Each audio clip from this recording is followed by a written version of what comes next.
ജാനുവരിയിലൊക്കെ ഇപ്പോഴും നമുക്ക് അപ്ലൈ ചെയ്യാൻ കിട്ടുമോ, ഓ പറ്റുമോ? പറ്റും. അതിന് വേറെ പോർട്ടൽ അങ്ങനെ എന്തെങ്കിലും ഉണ്ടോ, അതോ നമ്മൾ ജസ്റ്റ് അവിടെ യൂണിവേഴ്സിറ്റിക്കാണ് കയറി ചെന്നിട്ട് എനിക്ക് അഡ്മിഷൻ വേണമെന്ന് പറയാം? ഇപ്പൊക്കെ ആദ്യമൊക്കെ അങ്ങനെ കയറി ചെന്നിട്ട് ആദ്യം ഞാനൊക്കെ അപ്ലൈ ചെയ്ത സമയത്ത് ആ 2 ടൈപ്പ് ഉണ്ടായിരുന്നു. ആ ഒന്ന് നേരിട്ട് അപ്ലിക്കേഷൻ എടുത്തിട്ടും ആ പിന്നെ ഓൺലൈനായിട്ട് ചെയ്യുന്നത് യൂണിവേഴ്സിറ്റീൻ്റെ. ഇപ്പോൾ അത് സെൻട്രലൈസ്ഡ് ആയിക്കണം. അത് എല്ലാ യൂണിവേഴ്സിറ്റിക്ക് കൂടിയിട്ട് ഇപ്പോൾ ഈ നെറ്റ് JRF ഒക്കെ പറയുന്നില്ലേ, അപ്പോൾ ഓൺലൈൻ തന്നെ ചെയ്യാം. ഇപ്പോൾ ഓൺലൈൻ ചെയ്യുക. ഓ, അപ്പോൾ ഭയങ്കര ബുദ്ധിമുട്ടായിരിക്കും കിട്ടാനല്ലേ? ബുദ്ധിമുട്ട്, കോമ്പറ്റീഷൻ ഉണ്ട്. നേരിട്ട് കൊടുക്കുമ്പോൾ കുറച്ചുകൂടി ചാൻസ് ഇല്ലേ? കാരണം അതുവരെ പോയിട്ട് നേരിട്ട് കൊടുക്കേണ്ട ആൾക്കാർ ചാൻസ് ഇല്ല. ഇല്ലല്ലേ? അത് അപ്ലിക്കേഷൻ കൊടുക്കാൻ മാത്രമാണുള്ളൊരു ഇത്. മറ്റേത് എക്സാം ഉണ്ടാവും, പിന്നെ ഇൻ്റർവ്യൂ ഉണ്ടാവും, പിന്നെ PhD ഒക്കെ ആണെങ്കിൽ നമ്മളെ ചെയ്യാനുള്ള പ്രപ്പോസൽ വെച്ച് കൊടുക്കണം. അതിൻ്റെ ബേസ് കൂടിയായിട്ട് അതിൻ്റെ ബേസിലാണ് എടുക്കുന്നതന്നല്ലേ? അതിനൊരു ക്രൈറ്റീരിയ വെച്ചിട്ടുണ്ടാവും. അതിൽ പിന്നെ റിസർവേഷനും കാര്യങ്ങളൊക്കെ നോക്കിയിട്ട് എല്ലാം പൂൾ ചെയ്തിട്ടാണ് പിന്നെ അഡ്മിഷൻ കൊടുക്കുക. അപ്പോൾ എത്ര കുട്ടികൾക്ക് കിട്ടുന്നുണ്ടാവോ അവിടെ? യൂണിവേഴ്സിറ്റിയിലൊരു 10,000-7,000 സ്റ്റുഡൻസ് ഉണ്ട്. ആ 7,000 കുട്ടികൾ അവിടെ ക്യാമ്പസിലുണ്ട്. കുട്ടികൾ പല പ്രായത്തിലുള്ള. ഇപ്പം ഞാൻ ജോയിൻ ചെയ്ത ബാച്ചിൽ തന്നെ 23 വയസ്സുള്ള 22 PG കഴിഞ്ഞിട്ട് വന്ന പിള്ളേരുണ്ടായിരുന്നു, 45 വയസ്സുള്ള ആൾക്കാരുണ്ടായിരുന്നു. ഇതെല്ലാം ഒരു ബാച്ചിലാണ് ഉള്ളത്. അതായത് പല ആൾക്കാർ പല കോളേജ് കഴിഞ്ഞിട്ട് വരുന്നു, പിന്നെ കുറേ ആൾക്കാർ വർക്ക് ചെയ്തിട്ട് വരുന്നു, പിന്നെ കുറേ ആൾക്കാർ കരിയർ ഒന്നുകൂടി ബൂസ്റ്റ് ചെയ്യാൻ വേണ്ടിയിട്ട് PhD എടുക്കാൻ വരുന്നവരുണ്ട്.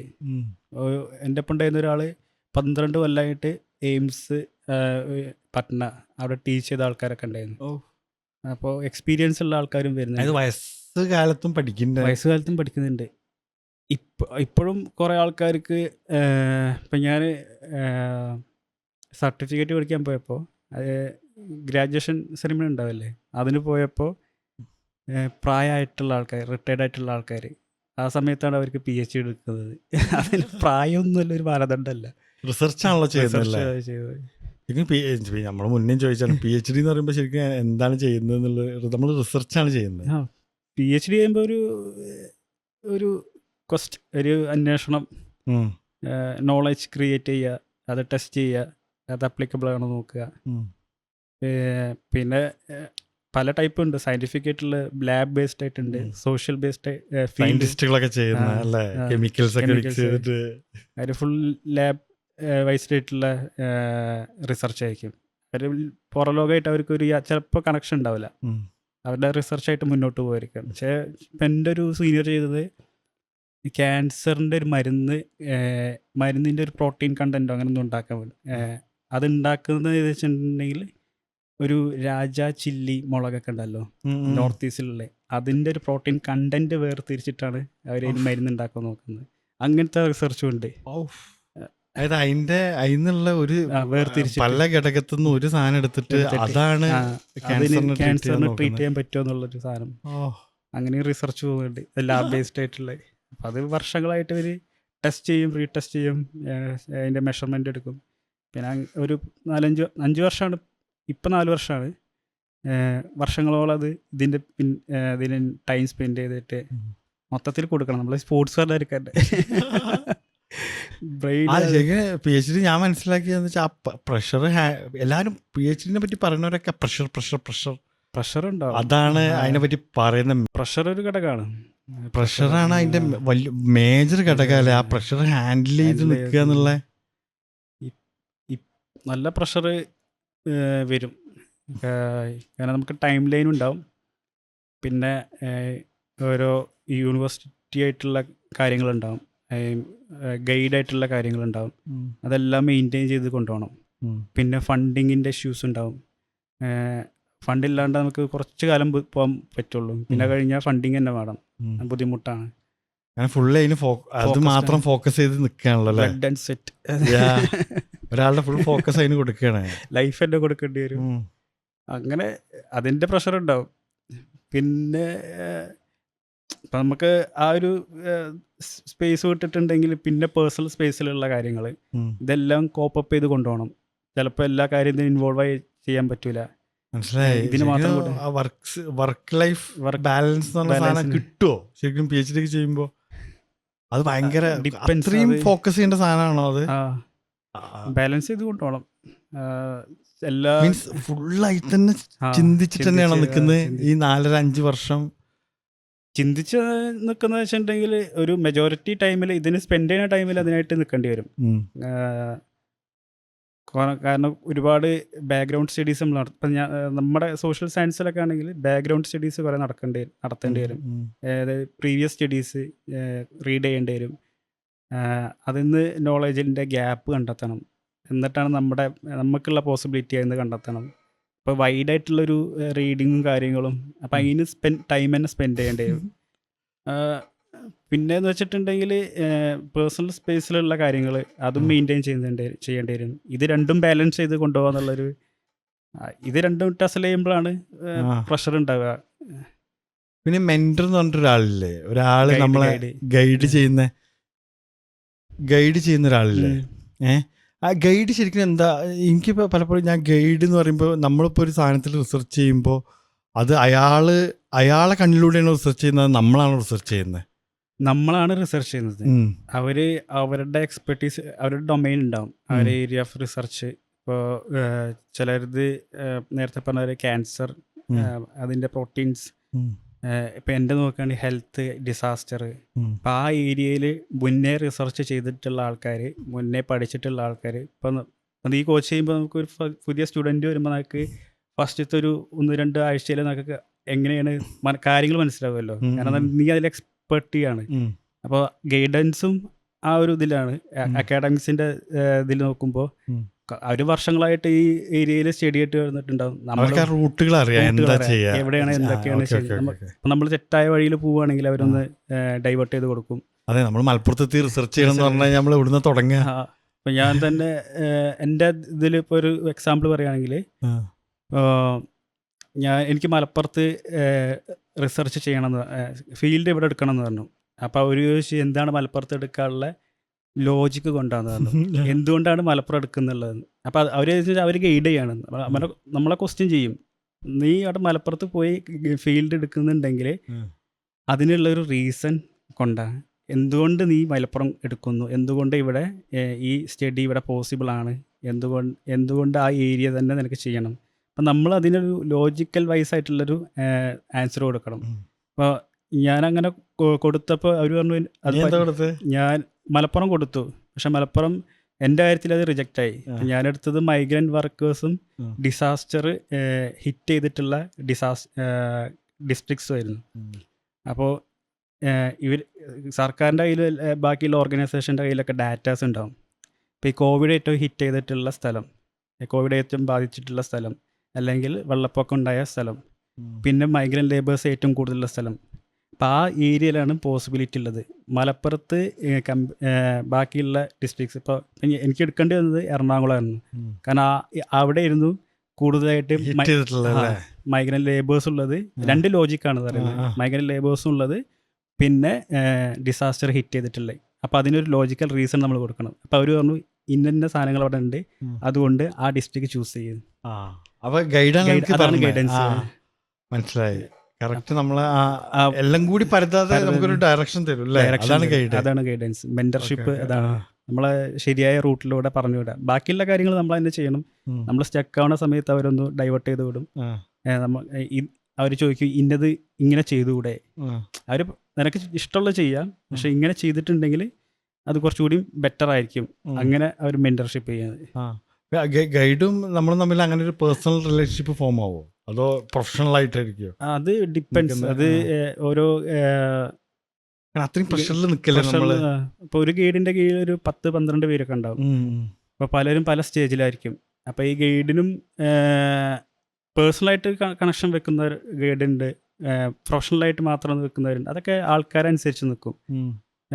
ഫ്രണ്ട്ലി ടൈപ്പിൽ നിൽക്കുന്നവരുണ്ട്, പ്രോപ്പർ ഇതിൽ അതായത് പ്രൊഫഷണലായിട്ട് മാത്രം നിൽക്കുന്നവരുണ്ട്. അത് ഇൻഡിവിജ്വൽ, അത് അവരുടെ ഇതനുസരിച്ച് പേഴ്സണാലിറ്റി പോലെ ഇരിക്കും. നല്ലൊരു ഗൈഡിനെ കിട്ടിയ ഭാഗ്യം. അതുകൊണ്ടാണ് അങ്ങനെ പറയണത്. എന്തോ ഗൈഡുകൾ എന്താ ഇങ്ങനെ അവരാണോ കൺട്രോൾ ചെയ്യുന്നത്? അവർക്കൊരു അങ്ങനെ കൺട്രോൾ ഉണ്ട്. വിചാരിച്ചിരുന്നു. ഉണ്ടല്ലേ? അവർക്ക് കൺട്രോൾ ആ. ഉണ്ട്. കാരണം ബാക്കിയുള്ള കാര്യങ്ങളൊക്കെ അവരുടെ അണ്ടറിലാണ്. അവരൊപ്പാണോ നമ്മളെ അവരുടെ ഒപ്പാണ്. ഇതൊക്കെ? ഏ? അവരുടെ ഒപ്പും അവരുടെ പെർമിഷനും വേണം. ഉം. എന്നാലേ നമുക്ക് കാര്യങ്ങൾ മുന്നോട്ട് കൊണ്ടുപോകാൻ പറ്റുള്ളൂ. മെന്റർഷിപ്പിന് അങ്ങനെ മനസ്സിലായി. ജെഎൻയുല് ഇതെങ്ങനെ ഉണ്ടായിരുന്നു? ക്യാമ്പസ് ഒക്കെ എന്താ അവസ്ഥ? ക്യാമ്പസ് ഞാൻ സത്യം പറയട്ടെ, എനിക്ക് അവിടെ വന്നപ്പോൾ ഇന്ത്യയിൽ ഫ്രീഡം ഉള്ള സ്ഥലങ്ങളിലൊന്ന് ആ ക്യാമ്പസിന്റെ ഉള്ളിലാണെന്നൊക്കെ എനിക്ക് പറയാനുള്ളത്. എനിക്ക് മനസ്സിലാക്കി ശരിക്കുള്ള ഇന്ത്യൻ കോൺസ്റ്റിറ്റ്യൂഷൻ തരുന്ന ഫ്രീഡം കിട്ടുന്ന സ്ഥലങ്ങള് ജെഎൻയുവിന്റെ ഉള്ളിലൊക്കെയാണെന്നാ പറയണ്ടത്. ഡൈവേഴ്സ് ആയിട്ടുള്ളൊരു നമുക്ക് ഫ്രീ ആണല്ലോ നമ്മളവിടെ. ആരും ജഡ്ജും ചെയ്യില്ല. ഒരു സ്പേസ് എല്ലാവർക്കും ഉണ്ടെന്നുള്ളതാണ് മെയിനായിട്ടുള്ളത്. ഒരു 10-32 സ്റ്റേറ്റുള്ള എല്ലാ സ്റ്റേറ്റിൽ നിന്നും കമ്മ്യൂണിറ്റീസ്, സ്റ്റുഡൻസ് കമ്മ്യൂണിറ്റീസ് ഉണ്ട്. ടീച്ചേഴ്സും അങ്ങനെ ഡൈവേഴ്സ് ആയിട്ട് കിടക്കുന്നതാണ്. പിന്നെ ഓരോ യൂണിവേഴ്സിറ്റിക്ക് ഓരോ സ്പേസിന് ഓരോ കൾച്ചർ ഉണ്ടല്ലോ. അത് മുന്നത്തെ ഉണ്ടായ സമയത്ത് തന്നെ ആ ഒരു കൾച്ചർ അവിടെ ഉണ്ട്. ഒരു ഫ്രീ സ്പേസാണ്. നമുക്ക് ആശയങ്ങൾ മുന്നോട്ട് വയ്ക്കാം, അതിനെ എതിർക്കാം, അതെന്തുകൊണ്ടാണ് വാദിക്കാം, ഡിബേറ്റ് ചെയ്യാം, ഡിസെൻഡ് ചെയ്യാം. അതിലൊരു സ്പേസ് അവിടെ എപ്പോഴും കയ്യാങ്കളിക്ക് എത്താതെ രണ്ടുപേർക്കും വാക്കുകൾ കൊണ്ട് ഡെമോക്രാറ്റിക് രീതിയായി, അതായത് വാക്കുകൾ കൊണ്ട് അങ്ങോട്ടും ഇങ്ങോട്ടും ആശയങ്ങൾ വെച്ചിട്ട് എതിർക്കാം, അംഗീകരിക്കാം, എതിർത്ത് പിരിഞ്ഞു പോവാം. അതിനുള്ള എല്ലാ സ്പേസ് അവിടെ ഓൾറെഡി ഉണ്ട്. അങ്ങനൊരു അറ്റ്മോസ്ഫിയർ അവിടെ ഉണ്ട്. അതൊരു പ്ലസ് പോയിന്റ് ആണ്. ബാക്കിയുള്ള ക്യാമ്പസുകളൊക്കെ നോക്കുമ്പോൾ എല്ലാ ക്യാമ്പസിനും അതിൻ്റെതായിട്ടുള്ളൊരു നേച്ചറുണ്ട്. എങ്ങനെ ഉണ്ടായിരുന്നു അവിടുത്തെ എക്സ്പീരിയൻസസ്? നല്ല എക്സ്പീരിയൻസ് ആയിരുന്നു. നല്ല എക്സ്പീരിയൻസ് എന്ന് വെച്ചാൽ നല്ല എക്സ്പീരിയൻസ് ആയിരുന്നു. ഈ വന്ന് കണ്ടതല്ലേ? എനിക്ക് ഭയങ്കര ഇഷ്ടമായി.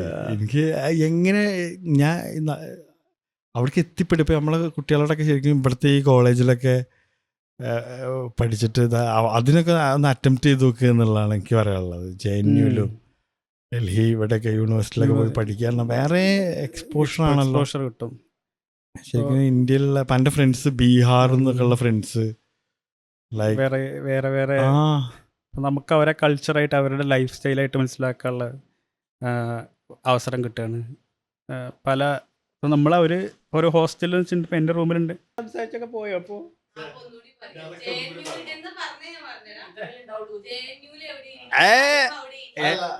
പറയില്ല, നമുക്ക് തിരിച്ചെത്താം. അതെ, അതിന്റെ ഫ്ലോ പോയി. സമരത്തിലൊക്കെ ഉണ്ടായിരുന്നോ? ഈ ഉണ്ടായിരുന്നോ സമരത്തിനൊക്കെ? ഞാനുണ്ടായിരുന്നു സമരത്തിനൊക്കെ. എങ്ങനെ ഉണ്ടായിരുന്നു ജെഎൻയുവിലെ സമരങ്ങള്? ജെഎൻയുവിലെ സമരങ്ങളൊക്കെ അടിപൊളി. ജനാധിപത്യപരമായ സമരമാണോ അത് കായികമായ സമരമാണോ? ജനാധിപത്യപരമായിട്ടുള്ള സമരങ്ങളാണ്. കായികപരമായിട്ടുള്ള സമരങ്ങൾ ഈ കായികമായിട്ടുള്ള ഉണ്ടായിരുന്നു. കായികമായിട്ടില്ല, അങ്ങനെയല്ല ഉണ്ടായിരുന്നത്. അതൊന്നും പോലീസ് ലാത്തി ചാർജൊക്കെ ഉണ്ടായ സമയം ഉണ്ടായിരുന്നു. അതിന് കൊണ്ടിട്ടുണ്ട്. നമ്മൾ കായികമായിട്ട് ആക്രമിക്കുന്നല്ലോ. നമ്മൾ ജനാധിപത്യമായി സമരം ചെയ്തപ്പോ അവര് കായികപരമായി ഡിസെന്റ് ചെയ്യാനുള്ള അവകാശം ഇന്ത്യയിലുണ്ട്. അത് അടിച്ചമർത്താന്ന് പറയുമ്പോൾ നമുക്ക് ഏത് കമ്മ്യൂണിറ്റീസ് ആയാലും നമുക്ക് അംഗീകരിക്കാൻ പറ്റൂല. ആ ഒരു ആശയമാണ് സ്റ്റുഡൻസ് മുന്നോട്ട് വെച്ചുന്നത്. അതായത് വിദ്യാർത്ഥികളുടെ അവകാശങ്ങൾ തച്ചമർക്കുമ്പോൾ എന്തുകൊണ്ട് പ്രൊട്ടസ്റ്റ് ചെയ്തുകൂടാ?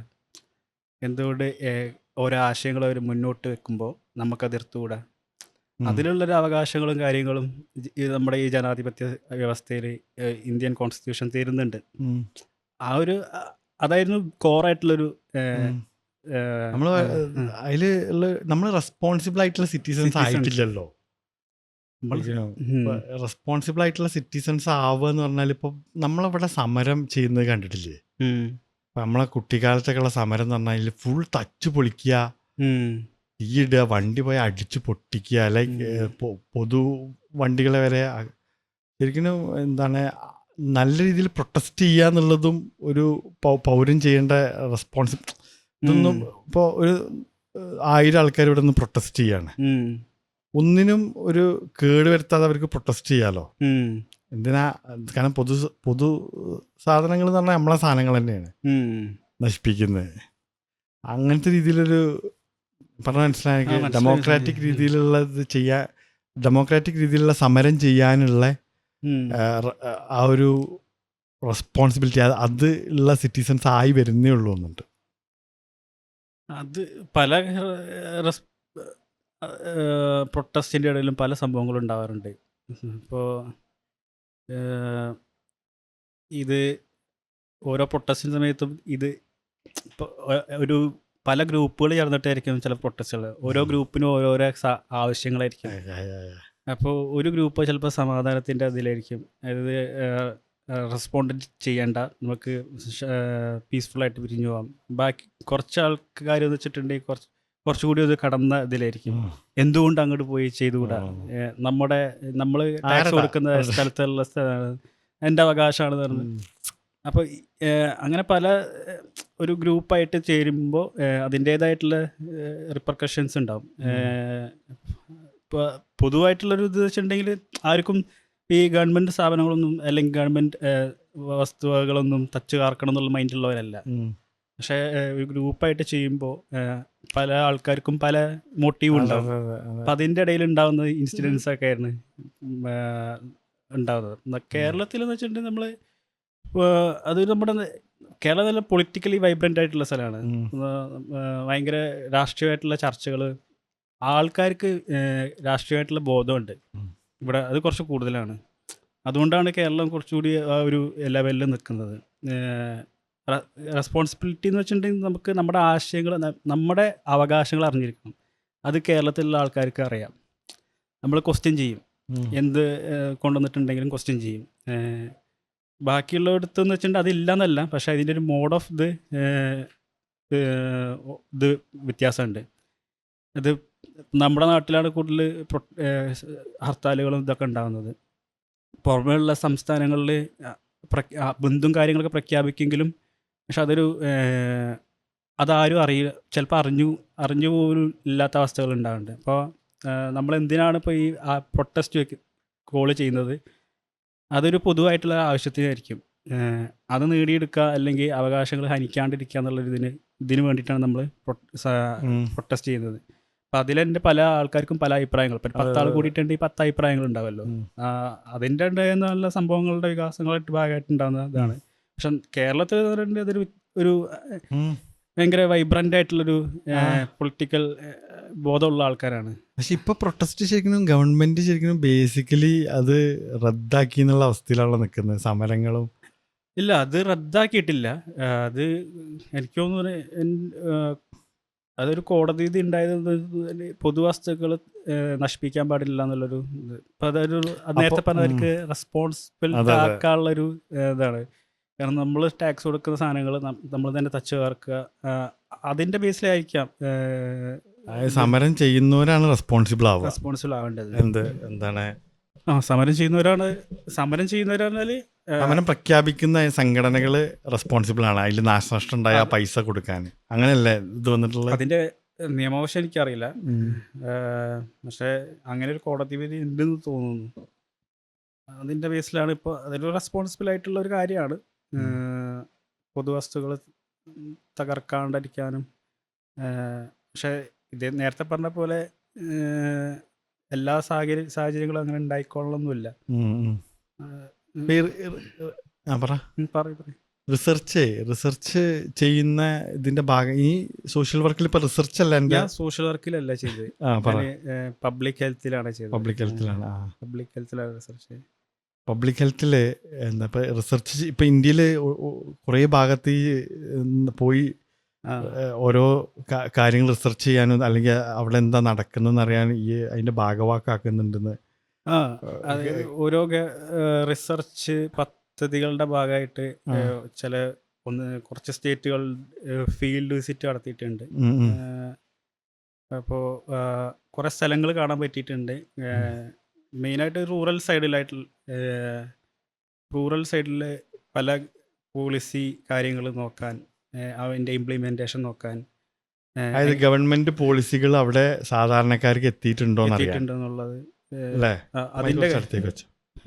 അതിൻ്റെ ഭാഗമായിട്ട് വർക്ക് ചെയ്യാൻ പറ്റിയിട്ടുണ്ട്.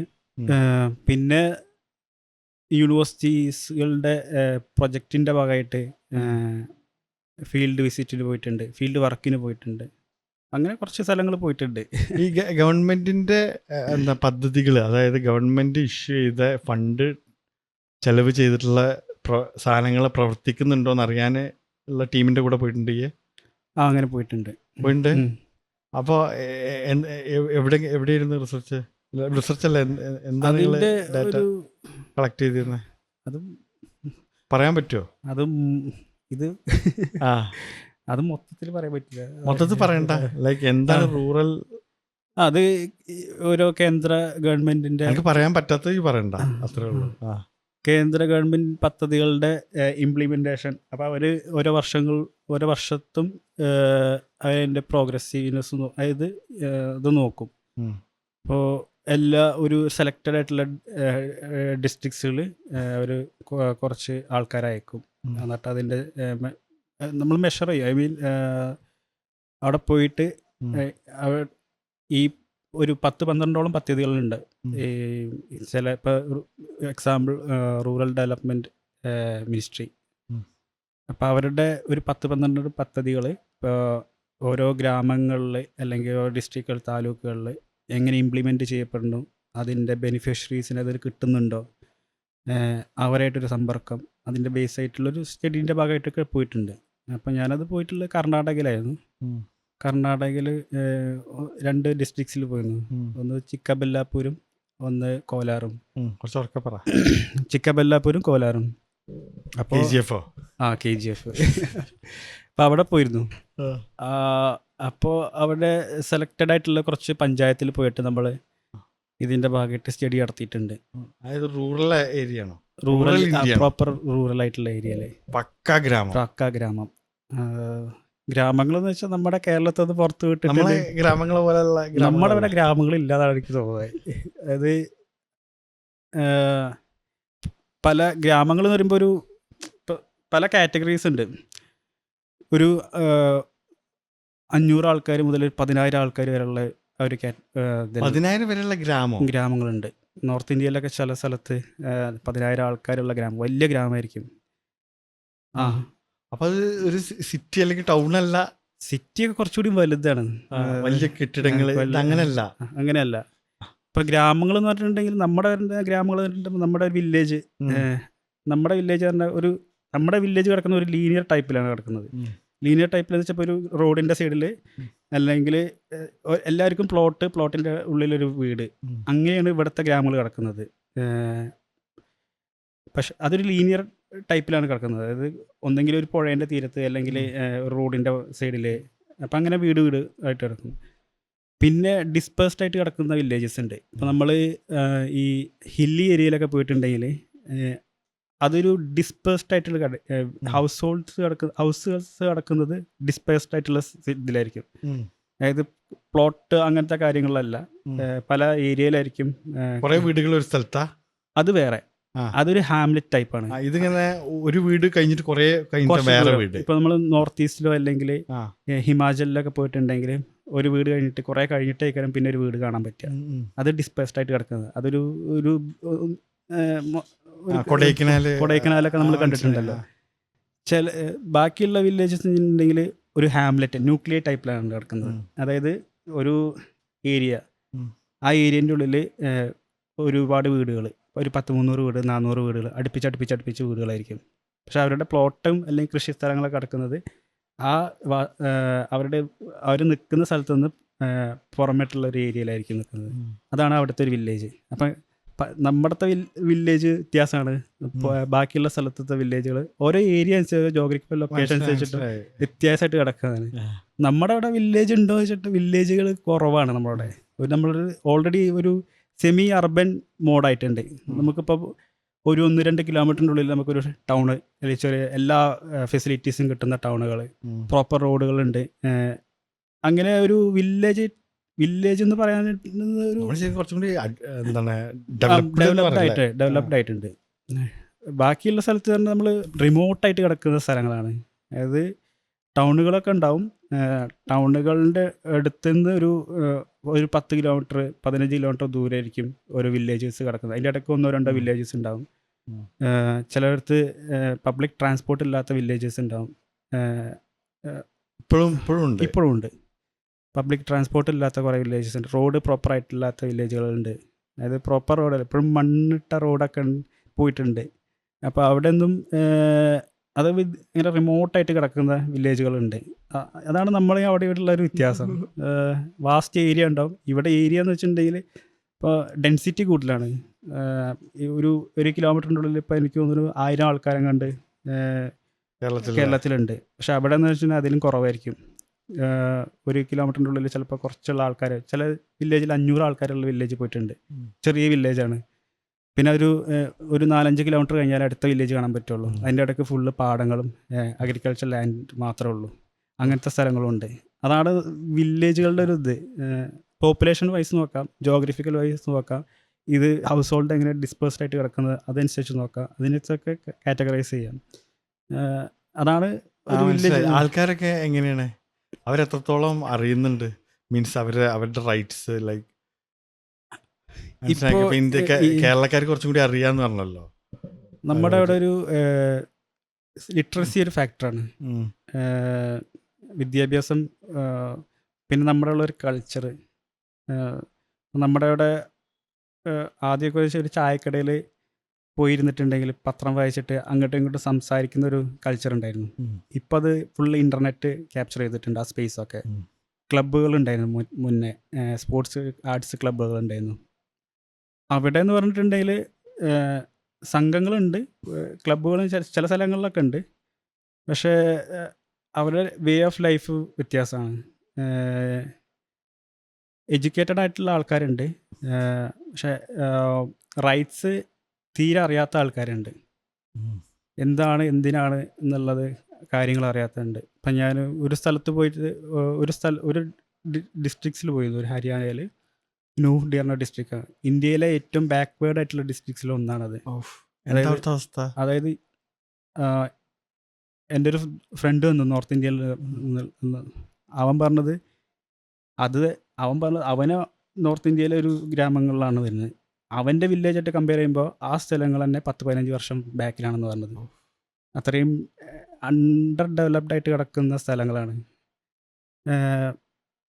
എഡ്യൂക്കേഷൻ ലിറ്ററസി റേറ്റ് ഒക്കെ നോക്കുകയാണെങ്കിൽ ഒരു 10-60% ഉണ്ടാവുള്ളൂ. നമ്മുടെ 90-95 അടുത്ത് നിൽക്കുന്ന സ്ഥലങ്ങളാണ്.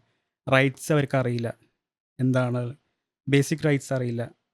വിദ്യാഭ്യാസം, ടീച്ചേഴ്സ്, അതായത് ഞാനൊരു കണക്ക് നോക്കിയപ്പോൾ 50%-60% സ്കൂളിലെ പ്രോപ്പറായിട്ട് ടീച്ചേഴ്സുള്ളൂ. ബാക്കിയെല്ലാം വേക്കൻ്റ് ആയിട്ട് കിടക്കുന്നത്.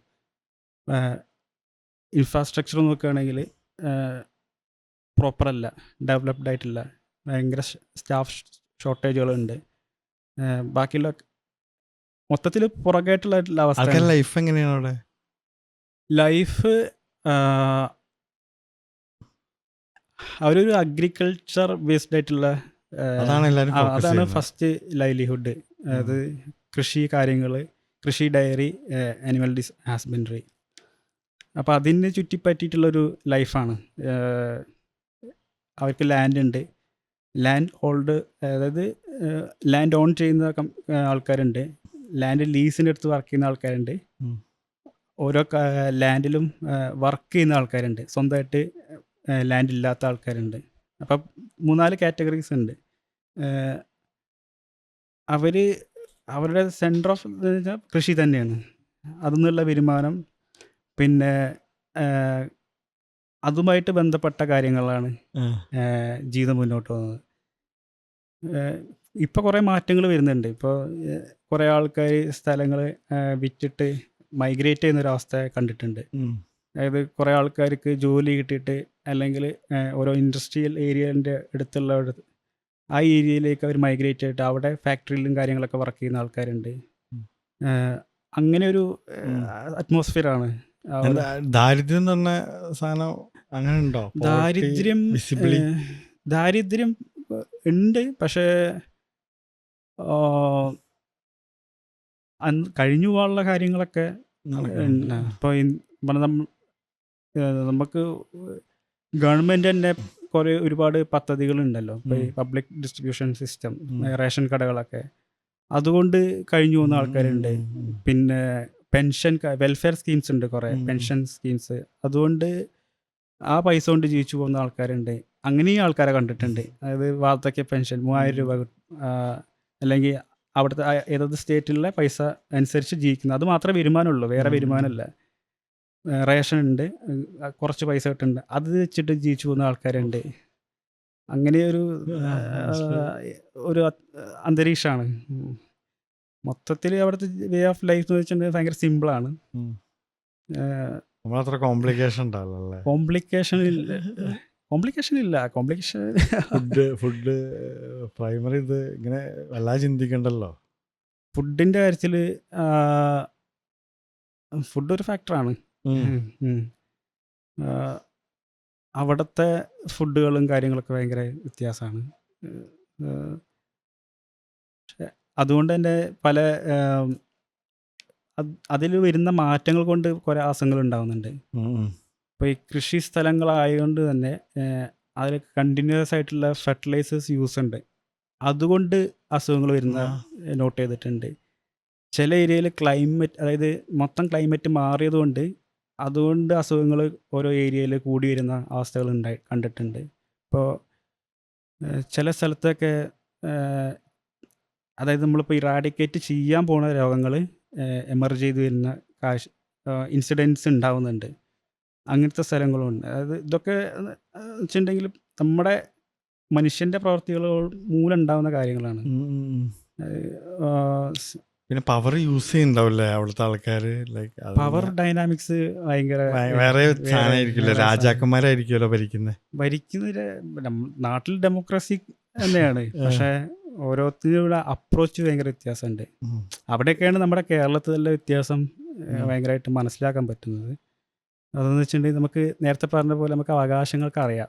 അവകാശങ്ങൾ അത് നേടിയെടുക്കാൻ നമ്മൾ ചില സ്ഥലത്ത് അവകാശങ്ങൾ അറിയില്ല, അപ്പം നേടിയെടുക്കാനുള്ള ത്വരയുണ്ടാവില്ല. ഒരു സ്ഥലത്ത് ഞാൻ കണ്ടിട്ടുണ്ട്, അവർ എന്തെങ്കിലും പ്രശ്നം ഉണ്ടെങ്കിൽ അവർ വില്ലേജ് വിട്ടു പോവില്ല. അതായത് ആ വില്ലേജിൻ്റെ ഉള്ളിൽ തന്നെ ആ കോൺഫ്ലിക്റ്റ് റെസൊല്യൂഷൻ അതിനുള്ള ബോഡി അവർക്കുണ്ട്, പഞ്ചായത്ത്. അതായത് അവിടുത്തെ പോലീസുകാർ പറഞ്ഞിട്ടുണ്ട് കേസുകൾ റിപ്പോർട്ട് ചെയ്യുന്നില്ല. കേസുകൾ റിപ്പോർട്ട് ചെയ്താലേ നമുക്ക് ആക്ഷനോ അല്ലെങ്കിൽ ബാക്കിയുള്ള കാര്യങ്ങൾ നടത്താൻ പറ്റും. അവരുടേതായിട്ടുള്ള നിയമങ്ങളായി ഗ്രാമങ്ങളിൽ തന്നെ ഒരു സിസ്റ്റം. സർപഞ്ച്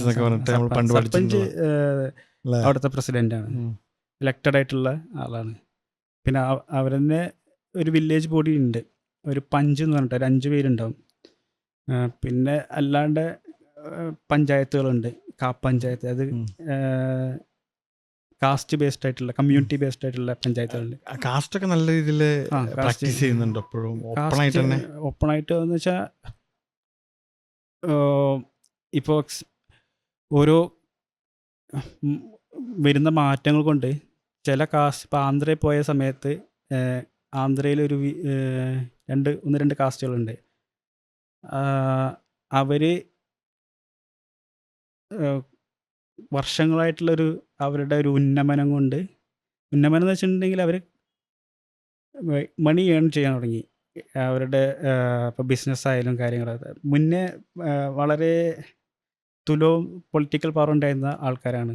ഇപ്പോൾ അത് അതായത് ആന്ധ്രയിൽ തന്നെ ഡോമിനൻ്റ് ആയിട്ടുള്ള പൊളിറ്റിക്കൽ പവർ ഹോൾഡ് ചെയ്യുന്ന അത് മാറിയിട്ടുണ്ട്. അതായത് കാലം മാറുന്നതനുസരിച്ച് അവർ ചില കാസ്റ്റ് ബേസ്ഡ് ആയിട്ടുള്ള ഗ്രൂപ്പുകൾ അല്ലെങ്കിൽ അത് പൊളിറ്റിക്കൽ പവർ ഗെയിൻ ചെയ്യുന്നുണ്ട്. അങ്ങനെയും കാണുന്നുണ്ട്. അതിന് ബാർഗെയിൻ പവർ കൂടുന്നില്ലേ? ഇപ്പം പുറത്ത് നോക്കി ഇപ്പോൾ ഇവിടെയാണ് കാസ്റ്റ് ബേസ്ഡ് ആയിട്ടുള്ള പൊളിറ്റിക്കൽ പാർട്ടീസ് ഇല്ലാത്തുള്ളൂ. ഇപ്പോൾ തമിഴ്നാട്ടിൽ നോക്കി നമുക്ക് ജസ്റ്റ് ഒന്ന് അവരുടെ പാർട്ടീസിൻ്റെ ലിസ്റ്റൊക്കെ എടുത്തിട്ട് നോക്കിയാൽ നമുക്ക് കാണാൻ പറ്റും. ബാക്കിയുള്ള സ്റ്റേറ്റിൽ ജസ്റ്റ് ഒന്ന് അവരുടെ ലിസ്റ്റ് എടുത്ത് നോക്കിയാൽ നമുക്ക് കാണാൻ പറ്റും കാസ്റ്റ് ബേസ്ഡ് ആയിട്ടുള്ള ഗ്രൂപ്പുകൾ ഉണ്ടാവും, പൊളിറ്റിക്കൽ പാർട്ടീസ്. അതൊക്കെ മാറും. അതൊക്കെ ബ്രേക്ക് എടുക്കല്ലേ. ഹൗസ് ലൈഫ് ഗുഡാണ്. ചരിത്രം ഞാൻ പഠിത്ത മൈത്രേനോട് ചോദിച്ചിരുന്നേ, ചരിത്രം എന്തിനാ നമ്മൾ പഠിക്കുന്നത്? നമ്മളിപ്പോൾ ജനിച്ച് വളർന്ന ഒരു കുട്ടി ചരിത്രം പഠിക്കാതെ വളർന്നാൽ ആ കുട്ടി എന്താ പറയുക, അപ്പോൾ ഇന്ത്യ പാക് പ്രശ്നത്തിനെ പറ്റി അറിയുണ്ടാവില്ല. ഉം. കുറേ സാധനങ്ങൾ, ഇപ്പോൾ കാസ്റ്റ് എന്താണെന്ന് അറിയുണ്ടാവില്ല. ഉം. എന്താണ് ആ പ്രശ്നം, എന്താണ് ഹിന്ദു മുസ്ലിം പ്രശ്നം എന്താണെന്ന് അറിയുണ്ടാവില്ല. ഉം. നിങ്ങൾക്ക് മനസ്സിലായോ? നമ്മൾ അപ്പോൾ ചരിത്രം ശരിക്കും പഠിക്കണത് കാന്യെ വെസ്റ്റ് പറയുമ്പോഴാണ് അത് കേൾക്കുന്നത് ഫസ്റ്റ്. ഉം. കാന്യെ വെസ്റ്റ് പറഞ്ഞത് എന്താ വെച്ചാൽ, അമേരിക്കയിൽ ചരിത്രം പഠിപ്പിക്കുന്നതുകൊണ്ടാണ് ഈ ബ്ലാക്സും സ്ലേവ്സാണ് എന്നുള്ള പണ്ട് അങ്ങനെ വന്നിട്ടുള്ള ചരിത്രം പഠിപ്പിക്കുന്നതുകൊണ്ടാണ് കുട്ടികളുടെ ഉള്ളിൽ ഓരങ്ങനെയല്ലേ എന്നുള്ള ആ ഒരു മൈൻഡ് സെറ്റ് ഉണ്ടാവുന്നതെന്ന് പറഞ്ഞിട്ട്. ഉം. ഉം. അപ്പോൾ ഇതിൻ്റെ ഉള്ളിൽ എപ്പോഴും ഉള്ളൊരു സാധനമായിരുന്നു അത്. അപ്പോൾ അതിലൊരു പോയിന്റ് ഉണ്ടല്ലോ, ഉം. എന്തിനാ ഇപ്പോൾ ചരിത്രം നമ്മൾ പഠിക്കുന്നത് എന്നുള്ള സാധനം എനിക്ക് തോന്നിയിട്ടുണ്ടോ? ചരിത്രം പഠിക്കുന്നത് എന്തിനാണ് തോന്നിയില്ല, പഠിക്കേണ്ട ആവശ്യമാണെന്നുള്ളത് തോന്നിയിട്ടുണ്ട്. ഉം. നമ്മൾ ചരിത്രം പഠിക്കുന്നതും ചരിത്രം പഠിപ്പിക്കുന്നതും രണ്ടും രണ്ടാണല്ലോ. ഉം. അപ്പോൾ ഈ നമ്മൾ പഠിക്കുന്നത് വെച്ചാൽ പഠിപ്പിക്കുന്ന കാര്യങ്ങളാണ് ആദ്യം പഠിച്ചിരുന്നത്. ഉം. ഇപ്പോൾ ഇപ്പോഴത്തെ എനിക്ക് CBSE ടെക്സ്റ്റ് ബുക്കുകളിലൊക്കെ ചരിത്ര കാര്യങ്ങൾ, അതായത് കുറേ സമര കാര്യങ്ങളൊക്കെ മാറ്റിയിട്ടുണ്ട്. ഇന്ത്യൻ അതായത് അതൊരു പൊളിറ്റിക്കൽ സാധനത്തിൻ്റെ ബേസ്ഡ് ആയിട്ട് വന്നതാണ്. അപ്പം അത് ചെറുപ്പത്തിലേ അത് പഠിപ്പിച്ച് കൊടുക്കുന്നത് പകരം മറച്ചു വെക്കുന്നതും ഉം. ഉം. അതും വ്യത്യാസമുണ്ട്. ഉം. മനസ്സിലായി.